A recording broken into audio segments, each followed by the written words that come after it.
औज़ुबिल्लाहि मिनश्शैतानिर्रजीम बिस्मिल्लाहिर्रहमानिर्रहीम अस्सलामु अलैकुम वरहमतुल्लाहि वबरकातुहू। मेरा नाम आदिल शहीर है। उम्मीद करता हूँ कि आप सब लोग बिल्कुल ठीक ठाक होंगे, खैरियत से होंगे और ज़िंदगी के हर लम्हे में अल्लाह ताला की ज़ात का शुक्र अदा कर रहे होंगे। एजुकेशन सेक्टर पाकिस्तान अफेयर का एक इम्पॉर्टेंट ऑफिस में शुमार होता है। सबसे पहले हम ये देखें कि कायदे आज़म ने एजुकेशन के बारे में क्या फरमाया। कायदे आज़म ने फरमाया कि education is a matter of life and death for Pakistan. The world is progressing so rapidly that without requisite advance in education, not only we lag behind others but may be wiped out altogether। कायद आज़म ने फरमाया था कि education Pakistan के लिए ज़िंदगी और मौत का मसला है। आपने फरमाया कि मॉडर्न एजुकेशन के अंदर जो दुनिया है वो एडवांस एजुकेशन की तरफ जा रही है, यानी कि एडवांस एजुकेशन की तरफ दुनिया जा रही है। और अगर हमने एडवांस एजुकेशन में कदम ना बढ़ाया तो हम ना सिर्फ कुचले जाएंगे बल्कि तमाम पिछली अक़वाम से, यानी कि हम आगे जाने वाली अक़वाम से पीछे रह जाएंगे। सबसे पहले हमने ये देखना है इस एजुकेशन के सेक्टर में कि इंपॉर्टेंस ऑफ एजुकेशन, एजुकेशन क्यों सीखी जाए, क्यों यानी कि एजुकेशन इंपॉर्टेंट क्यों, इसकी अहमियत क्या है। फर्स्ट ऑफ ऑल इसकी ability to understand what is happening around. Education एक ये चीज़ होती है कि आप एक CSS के एस्पिरेंट हैं, आप जैसे ही आपने तैयारी शुरू की तो बहुत सारे एक्सपोजर, बहुत सारे ख्यालात आपके जो हैं वो अभी यानी कि डेवलप होना शुरू हुए हैं। आप यानी कि मुझे एक CSS का स्टूडेंट होने के नाते ऐसे लगता है कि मुझे बहुत सारा जो नॉलेज है, बहुत सारी जो चीज़ें हैं वो मुझे इस सफ़र के अंदर आके पता चली हैं। इस यानी कि CSS एस्पिरेंट बनने के बाद मुझे पता चली हैं कि हमारा मुल्क हमें कैसे मिला, हमने कितनी काविशें की, पहला आइन हमने कितनी काविशों से बनाया, हमने कैसे यानी कि दूसरे आइन तक हम पहुँचे, कैसे हम तीसरे आइन तक पहुँचे, कैसे हमने पहला जनरल इलेक्शन लड़ा। मतलब हम कह सकते हैं कि हर चीज़ इन्वायरमेंट के हवाले से, जियोग्राफी के हवाले से, पाकिस्तान अफेयर के हवाले से, करंट अफेयर्स के हवाले से, तो ये तमाम की तमाम चीज़ें एक एजुकेशन में आती हैं कि एजुकेशन इंसान का एक्सपोजर बढ़ा देती है, उसकी सोच को बढ़ा देती है। अल्बर्ट आइंस्टाइन ने कहा था कि the more I know the more I realise that I don't know, कि मैं जितना ज़्यादा पढ़ता हूँ मुझे उतना ज़्यादा पता लगता है कि मैं तो कुछ भी नहीं जानता था। अब एजुकेशन जो है ये इंसान की इर्द गिर्द होने वाली चीज़ों के बारे में इल्म प्रोवाइड करता है with logically and clearly, and only educated person has ability to take practical decision at right time. Number 2 के ऊपर role in shaping an individual, कि जो एजुकेशन हासिल करता है उस इंसान की जो यानी कि पर्सनैलिटी है, उसका सोसाइटी के अंदर जो रोल है, उसका as a citizen of Pakistan जो रोल है वो बहुत हद तक डिफरेंट होता है as compare to those persons who can not get enough of education. अब इसमें क्या होता है, to help to do something productive shaping an individual to be a better responsible member of society and a citizen of Pakistan. Number 3 के ऊपर कि education जो है is a ladder for achieving success in life, कि एक सीढ़ियों की मान ये काम करती है इंसान को ज़िंदगी में कामयाबी हासिल करने के लिए। दूसरे नंबर पर हम बात करेंगे कि एजुकेशन इन पाकिस्तान के अंदर एजुकेशन के क्या सूरत हाल है। सबसे पहले है based on unequal lines. Unequal line से क्या मुराद है कि हमारे प्राइवेट सेक्टर का सिलेबस और है, OA लेवल प्राइवेट सेक्टर में करवाया जाता है, जबकि जो पब्लिक सेक्टर है, जो गवर्नमेंट के इदारे हैं, जो गवर्नमेंट के स्कूल हैं, वहाँ पर लैंग्वेज भी यानी कि डिफरेंट है, वहाँ पर उर्दू लैंग्वेज को फोकस किया जाता है। तो ये एक जो डिफरेंट लाइन खींची जा रही है, आहिस्ता आहिस्ता ये बहुत ज़्यादा हमें डाइवर्स कर देगी, डाइवर्जेंट्स की तरफ जा रहे हैं। अब इसमें क्या होता है कि this create disparity among people dividing them into 2 private schools are English medium while government schools are focused on Urdu medium। Number 2 इसी पॉइंट के अंदर quality of education in most of public schools and colleges is not up to the standard। अब ये भी इसमें problem आ सकती है कि जबकि प्राइवेट सेक्टर जो है उनमें एजुकेशन का स्टैंडर्ड काफ़ी है, लेकिन जो गवर्नमेंट के स्टैंडर्ड है उनमें इतना एजुकेशन का सेक्टर यानी कि इतना इंपॉर्टेंट या इतना हाई क्वालिटी नहीं है, अप टू द लेवल नहीं हम कह सकते। नंबर 2 है रीजनल डिफरेंस। नंबर 2 के ऊपर रीजनल डिफरेंस में क्या है, schools in Balochistan are not that much groomed as that of Punjab, कि जो पंजाब के स्कूल हैं वो बहुत ज़्यादा ग्रूम्ड हैं एज़ कम्पेयर टू बलोचिस्तान, जबकि दोनों के दोनों ही जो हैं ये एडमिनिस्ट्रेटिव यूनिट्स हैं एक ही पाकिस्तान के, यानी कि दोनों एक ही पाकिस्तान के दोनों प्रोविंस हैं, लेकिन दोनों में एजुकेशन का जो मेयार है वो अलग अलग है। तो ये है एक रीजनल डिफरेंस। नंबर 3 के ऊपर है रेशियो ऑफ जेंडर डिस्क्रिमिनेशन। अब जेंडर डिस्क्रिमिनेशन में क्या रेशियो है, 10 निस्बत 4 की, यानी कि 10:4 की जो है वो इसमें पाई जाती है फॉर बॉयज़ एंड गर्ल्स, यानी कि 10 बॉयज़ हैं 10% और 4% गर्ल्स हैं। People are very conservative, they don't want their girls to do schools and get education. लोग जो है वो बहुत ऑर्थोडॉक्स किस्म का यानी कि थिंकिंग लेकर पैदा होते हैं, या मतलब पुरानी रवायात के ऊपर आज मोस्टली आज भी रूरल एरियाज़ के अंदर जो है वो लोग चल रहे हैं। अंदरून सिंध और बलोचिस्तान के एरियाज़ के अंदर, पंजाब काफ़ी हद तक डेवलप हो चुका है कि वो बेटियों को नहीं पढ़ाते हैं, या वो बेटियों को स्कूल भेजना एक अपने लिए एक बेइज्जती का काम समझते हैं कि हम अपनी बेटी को बाहर क्यों भेजें। तो ये भी एक रेशो जो है वो बहुत कम है 10:4 की निस्बत, यानी कि 10% बॉयज़ एंड ओनली 4% गर्ल्स हैं। नंबर 4 के ऊपर है lack of technical education. Technical education जो है वो बहुत ज़्यादा इंपॉर्टेंट है एजुकेशन सेक्टर के अंदर। अब देखें हमारे बच्चे इल्म तो हासिल कर लेते हैं लेकिन उनके पास स्किल्स वगैरह होती कोई नहीं है, ठीक है। तो ये एक इंपॉर्टेंट मैयर है ये भी कि गवर्नमेंट को चाहिए कि वो मैट्रिक के बाद जो क्लासेस आती हैं या मैट्रिक करने वाला जो यानी कि मैट्रिक करने तक जो बच्चा है या इंटरमीडिएट के जाने तक बच्चा है उसके सब्जेक्ट्स के अंदर इसे कंपल्सरी तौर पर ऐड कर दिया जाए कि वो टेक्निकल एजुकेशन सीखेगा, उससे कुछ ना कुछ स्किल्स आनी चाहिए, उसे अपनी कल को अगर वो सेल्फ एम्प्लॉयमेंट की तरफ आता है तो वो अपनी ज़िंदगी को खुद कम अज़ कम अपना बोझ बर्दाश्त करने वाला हो पाए, ठीक है। ये टेक्निकल एजुकेशन की ज़रूरी होती है। नंबर 5 के ऊपर है लो फंडिंग, ठीक है, कि पाकिस्तान में GDP के हवाले से एजुकेशन सेक्टर में इतना ज़्यादा इन्वेस्ट नहीं किया जाता, बल्कि एज़ कम्पेयर टू अगर हम पब्लिक सेक्टर के ऊपर जितना इन्वेस्ट किया जाता है गवर्नमेंट के इदारों यानी कि गवर्नमेंट के पब्लिक सेक्टर्स के अंदर अपना एजुकेशन सेक्टर के अंदर एज़ कम्पेयर टू जो प्राइवेट सेक्टर हैं जो एजुकेशन के, वो इसके ऊपर ज़्यादा अखराजात कर जाते हैं सालाना तौर पर, ठीक है। अब आगे हम बात करते हैं अनट्रेंड टीचर्स। देखें ये भी एक हमारा बहुत ज़्यादा मिथ है। अब होता क्या है कि जो भी हमारे मुआशरे के अंदर, अपनी मैं मिसाल ले लेता हूँ या मतलब किसी और से एस्पिरेंट की मिसाल ले लेता हूँ, हम कोशिश करते हैं किसी हाई क्वालिटी की जॉब की, लेकिन जब हमें वो जॉब नहीं मिल पाती तो हम अपनी लक आजमाते हैं गवर्नमेंट इदारों यानी कि दूसरे इसके अंदर टीचिंग के अंदर या मतलब लो क्वालिटी जॉब्स के अंदर। हम बस ऐसे होते हैं कि मतलब जैसे इस जॉब को हम बिल्कुल इजी लेते हैं, हमें ये नहीं पता होता कि मतलब ये यार आने वाली नस्ल का फ्यूचर है, या मतलब आने वाले बच्चों का जो है वो उनके मुस्तकबिल का सवाल है, उनकी ज़िंदगी का सवाल है, उनके मुआशरे के अंदर पलने बढ़ने का सवाल है। लेकिन हम इस चीज़ को इतना ज़्यादा सीरियस नहीं लेते हैं, क्योंकि मोस्टली वो लोग जो जिन्हें किसी और गवर्नमेंट सेक्टर में जॉब नहीं मिलती वो अपनी लक आजमाते हैं एज ए टीचर के तौर पर। तो ये भी है कि अनट्रेंड टीचर जो हैं, अनप्रोफेशनल टीचर जो हैं, उनमें इतना एंथुजियाज्म नहीं होता, वो एंथुजियास्टिक नहीं होता, उनमें इतना जीस्ट नहीं होता, जिसकी वजह से हमारा जो एजुकेशन सेक्टर है वो भी नीचे जा रहा है। नंबर 7 के ऊपर है पॉवर्टी, गुर्बत। अब देखें गुर्बत कहा जाता है कि बहुत बड़ी मजबूरी होती है, इंसान को बहुत कुछ करवा देती है। अब पेरेंट्स क्या करते हैं, गरीब बेचारे होते हैं, या तो वो अपने बच्चों को ड्रॉप आउट करवा लेते हैं, मतलब वो कहते हैं कि हमें कमाई करके दो, या दूसरे नंबर पर वो अपने बच्चों को मदरसा वगैरह के अंदर भेज देते हैं। ठीक है, दीनी इल्म भी हासिल करना चाहिए लेकिन साथ साथ दुनियावी इल्म भी हासिल करना चाहिए, दोनों चीज़ें इंपॉर्टेंट हैं। ठीक है, तो अब होता क्या है कि मतलब वो अपने बच्चों को मदरसा वगैरह के अंदर भिजवा देते हैं या निकाल लेते हैं। क्यों? क्योंकि वो ये समझते हैं कि हमें स्कूल कापी के अखराजात, खाने पीने के अखराजात जो है, मतलब बच्चे का जो बर्डन है वो हमारे ऊपर कम अज़ कम नहीं आएगा, लिहाजा जो भी है वो मदरसे वाले उसको संभाल लेंगे। तो ये भी एक गवर्नमेंट सेक्टर्स का मतलब गवर्नमेंट स्कूल्स जो होते हैं उनका नीचे जाने का ये भी रीज़न हो सकता है।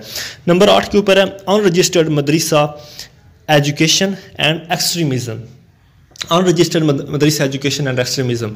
अब देखिए मोस्टली जब उसका क्या नाम है, मुशर्रफ के दौर के अंदर बहुत सारे मदरसों को बंद किया गया था जस्ट वॉर ऑन टेरर के नाम से। तो उसने ये कहा था कि मतलब तालिबान जो है अफ़गानिस्तान के अंदर से वो इनके यानी कि उनको यहाँ पर ट्रेनिंग दी जा रही है।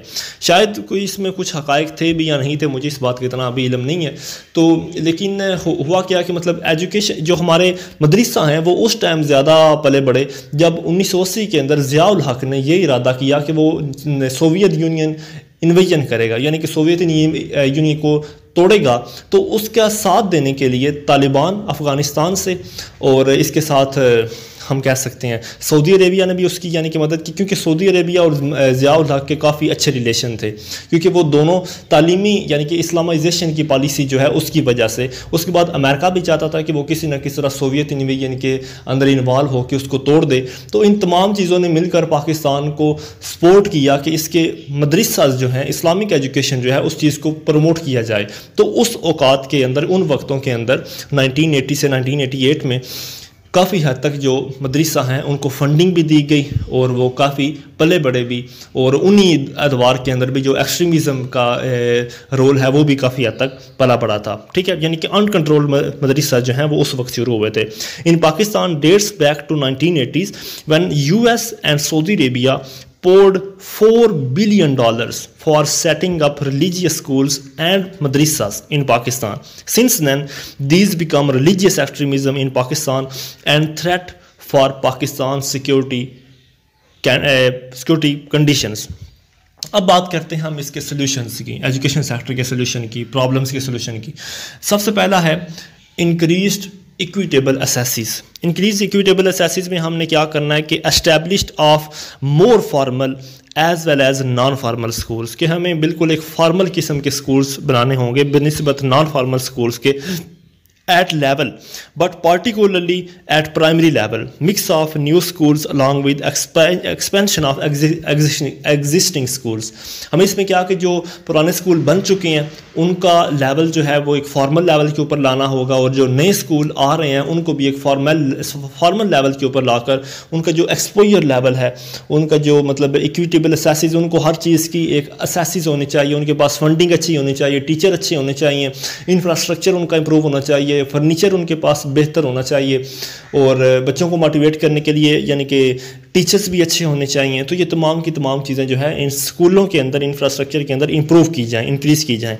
नंबर 2 के ऊपर है इम्प्रूव्ड लर्निंग आउटकम्स। नंबर 2 के ऊपर इम्प्रूव्ड लर्निंग आउटकम्स, इसके अंदर क्या है कि well trained and qualified teachers जो हैं वो हमें इंस्टॉल करने चाहिए, या वो हमें एम्प्लॉइज़ के तौर पर रखने चाहिए। Professional development program to improve teaching and learning skills, उनके बाकायदा तौर पर डेवलपमेंट प्रोग्राम्स होने चाहिए उनकी ट्रेनिंग के लिए, और उनके टीचिंग की सेंस को इम्प्रूव करने के लिए ये डेवलपमेंट प्रोग्राम होने चाहिए। नंबर 2 के ऊपर इसी पॉइंट में strengthening of Balochistan education assessment centre BEAC, इसको इम्प्रूव करना चाहिए, strengthening Balochistan education assessment centre.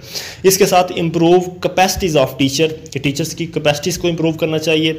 साथ साथ पंजाब एजुकेशन कमीशन को इम्प्रूव करना चाहिए, PEC जिसे हम कहते हैं, ताकि government of Punjab should establish kids room to reduce drop out in early ages. Government of Punjab को स्कूलों के अंदर किड्स रूम डेवलप करवाने चाहिए ताकि बच्चों के ड्रॉप आउट रेशो को कम किया जा सके, बच्चों के लेवल पर आप आकर समझाया जा सके, तो ताकि वो एजुकेशन में इंटरेस्ट लें। इस तरह नंबर 3 के ऊपर जो हमने सॉल्यूशन डिस्कस करना वो है improve and update educational institutions. Improve and update educational institutions number 1 पे इसी पॉइंट के अंदर जो हमने जो चीज़ करनी है वो है concentrate on language education and mathematics, कि हमें लैंग्वेज एजुकेशन के ऊपर और मैथ के ऊपर ज़्यादा थोड़ा कंसंट्रेट करना चाहिए at primary and secondary education level. ठीक है, प्राइमरी और सेकेंडरी एजुकेशन लेवल के ऊपर लैंग्वेज एजुकेशन और मैथमेटिक्स के ऊपर थोड़ा फोकस करना चाहिए, because mostly our post graduate lakhs of the skills. ठीक है, तो मोस्टली जो हमारे पोस्ट ग्रेजुएट होते हैं उनमें इस चीज़ की थोड़ी इन स्किल्स की थोड़ी कमी होती है। नंबर 2 के ऊपर जो है वो हमने पुअर टीचिंग, बिकॉज ऑफ के हमारा जो टीचिंग मेथड है वो इस वजह से भी पुअर है क्योंकि syllabus, text books, pedagogy and examination techniques problem, ये तमाम किस्म की प्रॉब्लम्स जो हैं ये भी हमारे टीचर्स के साथ साथ चलती हैं। तो यानी कि ये भी हमारे टीचिंग प्रोसेस के अंदर काफ़ी हद तक उसको डिग्रेड करने के लिए ये चीज़ें भी अपना रोल अदा कर रही हैं। इसके साथ साथ हमें क्या ज़रूरत है, we need teams of experts to overcome these problems, कि हमें एक्सपर्ट्स की एक टीम की ज़रूरत है, एक प्रोफेशनल लोगों की टीम की ज़रूरत है, या रिटायर्ड टीचर्स को हायर दोबारा करने की ज़रूरत है कि वो हमारे लिए एक ऐसा क्यूरिकुलम या ऐसा सिलेबस हमारे लिए डेवलप कर दें कि हमारा प्राइवेट सेक्टर और पब्लिक सेक्टर के दरमियान जो एक गैप है उस चीज़ को हम फिल कर सकें। ठीक है, तो इसी अगले पॉइंट के ऊपर हमने पढ़ना teaching through activities and projects, के हमें एक्टिविटीज़ और प्रोजेक्ट्स के ज़रिए बच्चों को इल्म सिखाना चाहिए at primary and at secondary level in science, history and social studies, कि हमें साइंस, साइंस, हिस्ट्री और सोशल स्टडीज़ के अंदर बच्चों को एक्टिविटीज़ के अंदर और मुख्तलिफ़ किस्म के प्रोजेक्ट्स की हेल्प के ज़रिए उनको हम यानी कि हमें चाहिए कि उनका एक्सपोजर इंक्रीज़ करें, उनको सिखाने में मदद करें।